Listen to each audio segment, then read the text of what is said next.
Welcome everyone, this is the Sleepy Craftsman, and this is the second episode of It's Warp Time, where I have planned today to discuss the third episode of Star Trek Lower Decks, as you can see on the screen.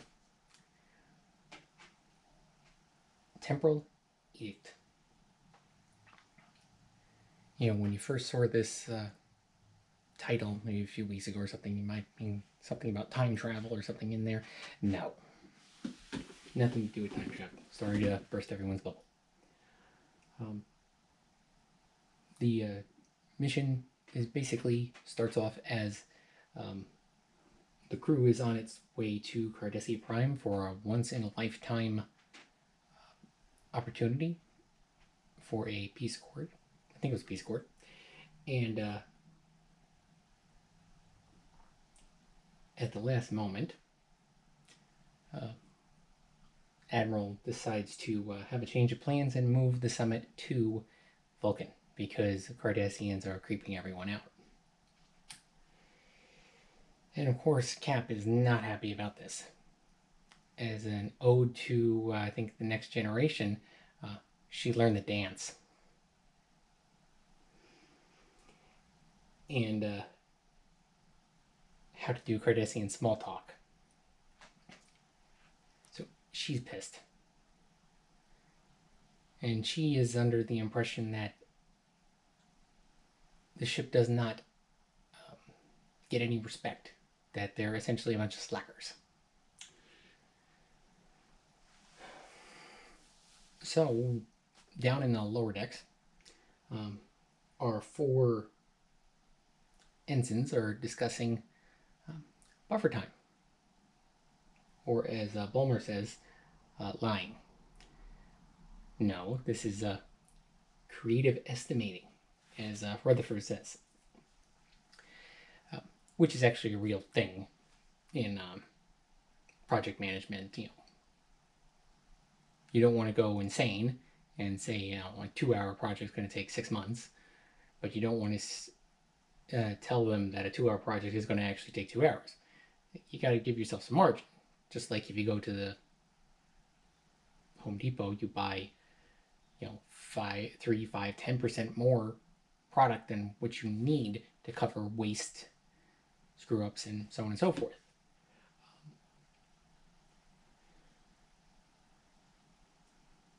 So as we proceed through the episode, Bulmer and Cap are in turbolift together, and he happens to mention buffer time. And Cap stops the turbolift and actually says, "What is this buffer time?" Okay, stop there. Seriously? She's never heard of buffer time before? I don't buy it for 1 second. But at the same time, I've seen this happen during my regular professional 40-hour-a-week job, that when you get into higher level management, you sometimes, almost always, forget how it was to be an ensign. Forget the things you had to do to get the job done. So yes, on one half I'm calling bullshit that she doesn't know with it. And the other side, if you're management too long, you forget things.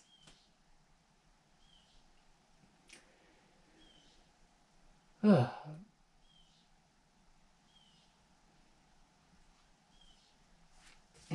you can see, I got plenty of pages of notes again, and I'm going to actually try to tape these up for the fourth one.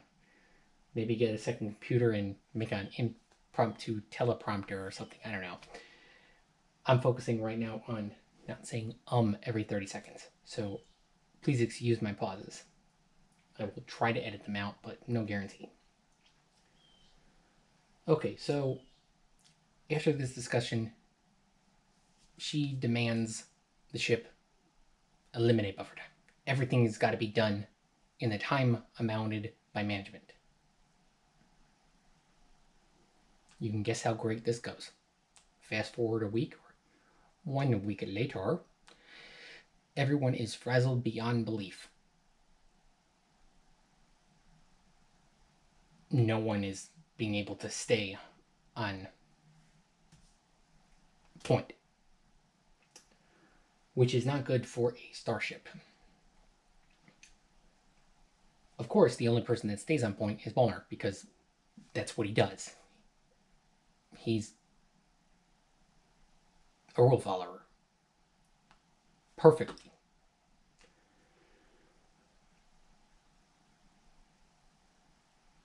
As we go here, we're now arriving at this new planet where the Galrakians live. One of these days I'm going to learn how to pronunciate things. They are crystal worshippers. They love their crystals. And they really hate wood. We'll get to why that's important here in a minute, but so the commander is in charge of this away mission, and Mariner joins him with a few other crew members. And this is the first time in the series where I think we've actually seen someone tell Mariner to roll down her sleeves, which she does not. As we descend down onto the planet, we once again see how cocky the commander is.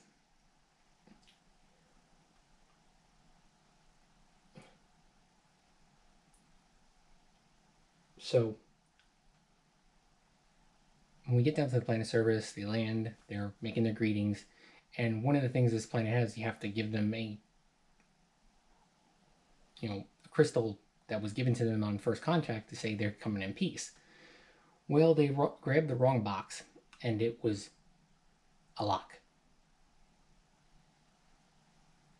from their mortal enemy. That didn't go over well. So,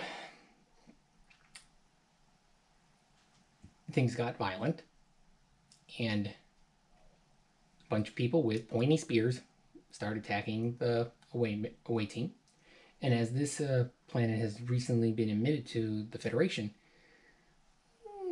Commander basically says, let's not kill them, essentially, more or less. And the whole pointy spear thing, I think it's paying tribute to the original series, something you definitely see in the original series, and even Mariner cracks a joke about this. So the 2260s? Are they Kirk? I thought that was good.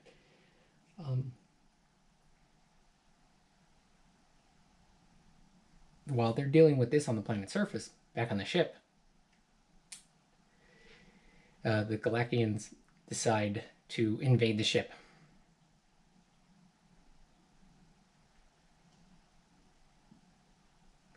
So they use the pods to invade the ship, and once again, pointy spears. But the crew is so frazzled, and obviously this is an over-dramatic dramatization of how things might work out if this was real, but the crew is so frazzled, and the captain still gives them orders. Stay on task and on time, even while repelling these intruders.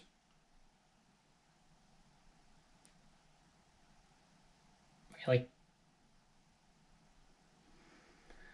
So, obviously, again, pointy spears. Anyone on the ship should be able to fend them off with nothing.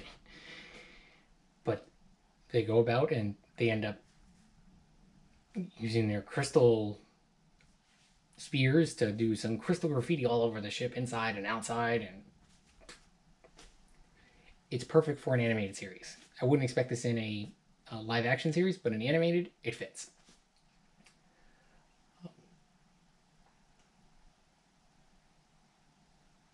So, back on the planet, on this away mission, it's funny, there was one scene where Mariner asks to speak freely while they're in their cell with Commander, and he quips back,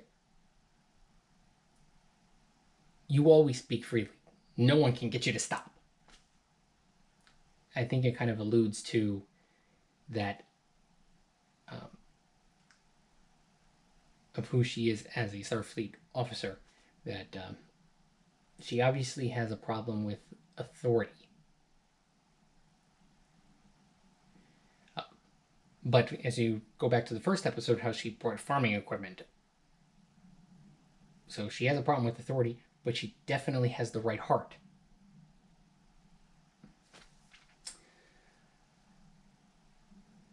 And as we progress through the episode, you can see there's definitely a tension between Commander and Mariner.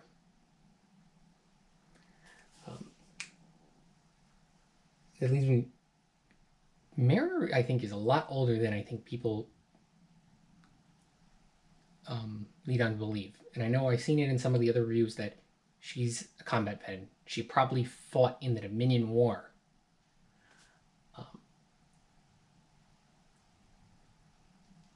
I'm wondering if she's in her late 20s.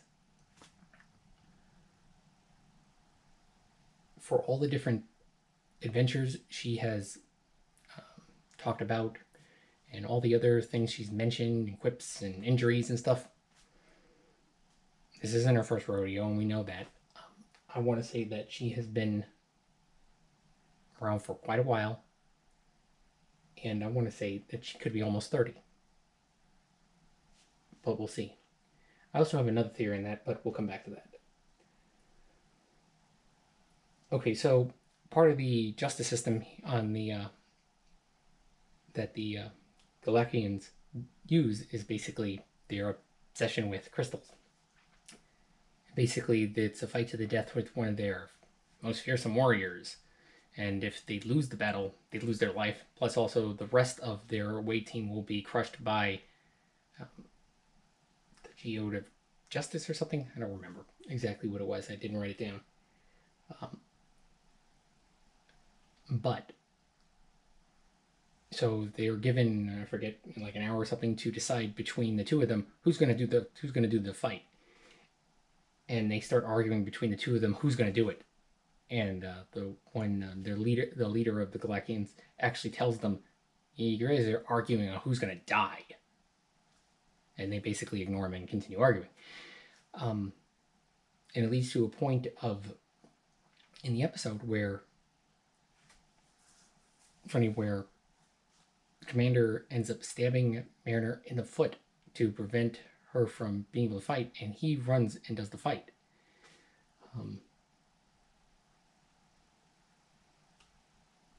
Which he actually ends up winning, and finding out that their fighter,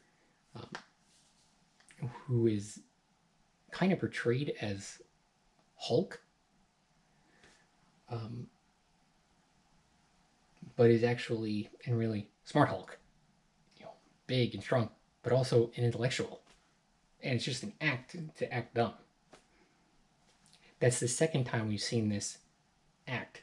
We saw it in the last episode with Quinn, the Ferengi, who's actually an intellectual. I don't know where they're going with that. I like it, but I don't know where they're going with it. So back on the ship, Bulmer obviously runs into all these Galakians invading, and with pointy spears, and then since he's the only sane one right now, he basically says, "I have a phaser," and shoots them all. And he eventually makes it to the bridge, talking to the captain, realized that the captain put the same time restrictions on her, and she's basically doing every job up on the bridge because everyone's so frazzled they can't do anything. And they have a heart-to-heart, and to Bulmer's displeasure, she actually reinstitutes buffer time and tells the crew to do what you have to do to take the ship back. And obviously they take the ship back, everything's fine. The end, the Galakians apologize for their rude behavior, and everything's well. But in the end, they end up coining the Bulmer effect, which basically says, you know, about buffer time and doing what you have to do, and, you know, being a little laid back to get your job done, and not being so coarse in the rules. And it's funny, it's named after Bulmer, who's the complete opposite of that, and he hates that. And then there's another scene at the end where Mariner's getting her foot worked on, and Commander asks if she's going to report him. You stabbed the person, you know, fellow officer in the foot. You know, she decides no, and that it's going to be a great battle scar. And which I kind of don't understand, but I mean, this could be the tension kind of building between the two of them, is that then he throws her in the brig for not rolling down her sleeves. Seriously? What's to stop her from turning around and reporting him? I think we all know she's not, but still. I don't know. Again, it's an animation. More liberties.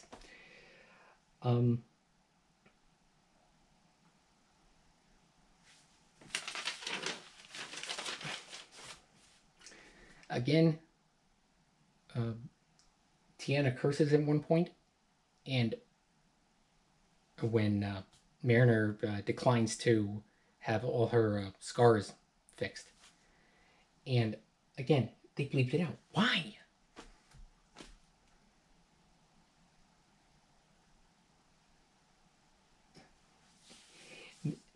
And then there's right at the end, there's this Bulmer, or someone says, I forget who, says that no one's going to even remember the Bulmer effect in the future, even that there's a plaque for it now. Then we cut to the far future, and like a school is teaching everyone about the Bulmer, and literally Bulmer is remembered as the laziest Starfleet officer ever. That's funny. But in an ode to a lot of stuff online,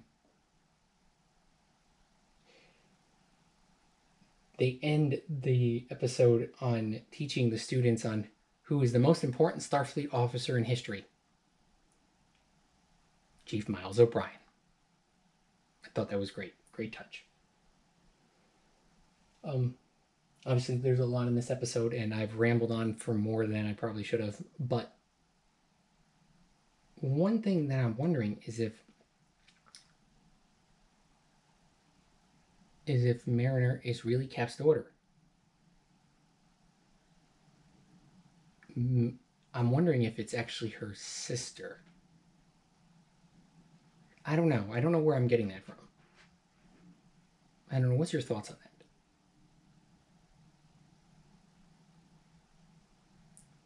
I think that there's definitely family there, family connection, but I don't think it's actually been specifically communicated that it's a child relationship, child-mother relationship. So I'm kind of curious about that. What's your take on that? I mean, I think I'm probably way off and just overthinking things, but I would like your thoughts on that. But I think that's all I have for today. I wish I could change the timeout on the screen. But as always, this is the Sleepy Craftsman. And if you like this, give a thumbs up. Please give any comments, constructive criticisms. Encourage it. Please subscribe. And hope to see you guys again. Thanks and have a great day.